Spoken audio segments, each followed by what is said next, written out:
The global network is not a cloud, it is a physical system, and it only appears weightless. This system's failure would immediately impact global financial markets. It would disrupt international shipping and logistics. It would compromise national power grids. A transition to life without this physical backbone wouldn't take years. It could happen in hours. The first changes are subtle, the later ones are not. And by the end, the world still functions, just differently.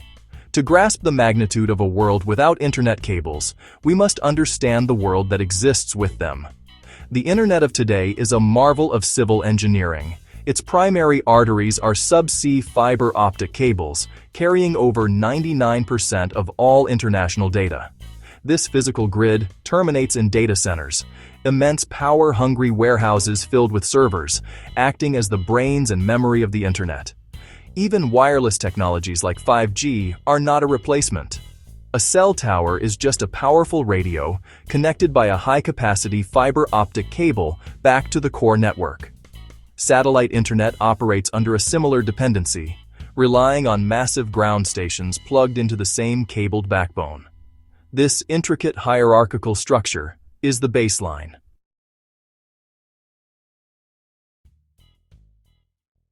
In the instant the world's cables go dark, the internet does not simply stop.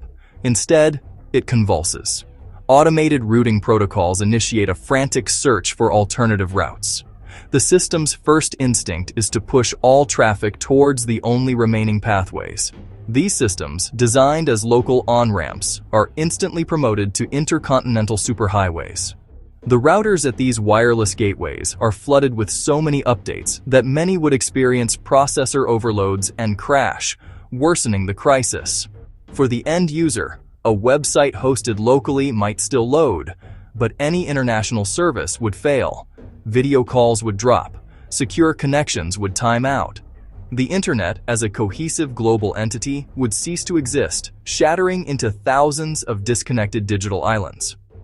The global financial system, which lives on microsecond data flows, evaporates instantly. Regulators would have no choice but to halt all trading. Trillions of dollars in retirement funds, corporate accounts, and individual savings would be frozen. A run on banks would follow as people scramble for physical currency.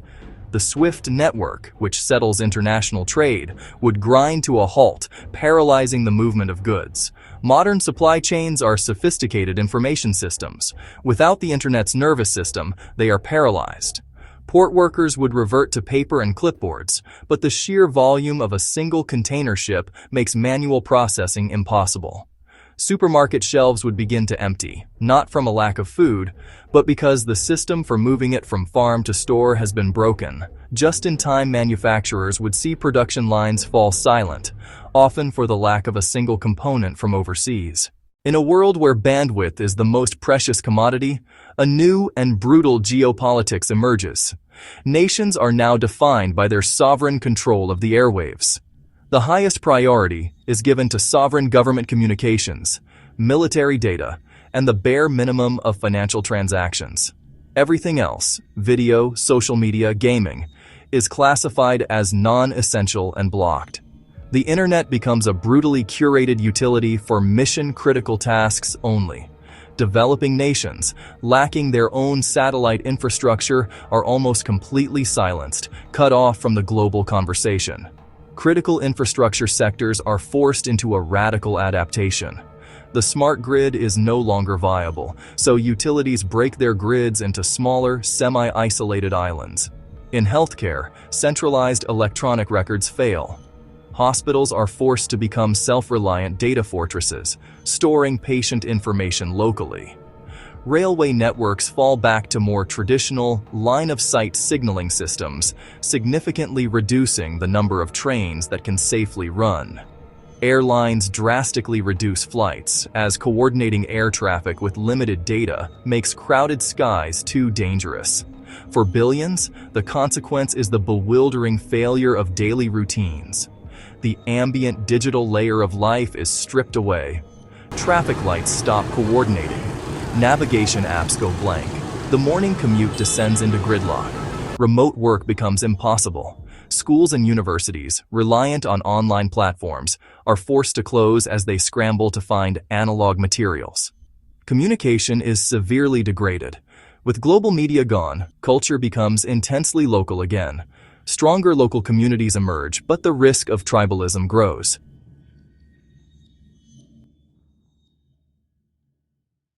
Decades later, the world operates on a fractured, hybrid network. The dream of a single global internet is gone, replaced by a tiered system. A pragmatic system of data ferrying emerges, physically transporting terabytes of non-urgent data like software updates and media archives on solid-state drives. Computing becomes hyper-localized. Servers live in community centers and libraries, resolving most data requests within a few city blocks. A renaissance of local content follows. The internet is smaller, more intimate, and tied to your physical surroundings. The ultimate legacy is a hard-won lesson: resilience over efficiency. The global cabled internet was the pinnacle of efficiency, but its optimization made it inherently brittle. The new system is less efficient, but profoundly more resilient. A failure in one part is now an isolated event, not a trigger for a global cascade. The system is built to bend, not break. The story of the cable-free internet becomes a cautionary tale, championing the value of distributed systems and the wisdom of sacrificing some peak efficiency for long-term stability. The world without cables is a slower, more fragmented place, but it is also a world that has been forced to learn the critical difference between what is merely efficient and what is truly essential. The ultimate measure of a system is not how well it performs when everything is perfect, but how it behaves when everything goes wrong. What scenario should we explore next? Share your ideas below. You've been watching IfVerse, where imagination meets possibility. See you in our next reality.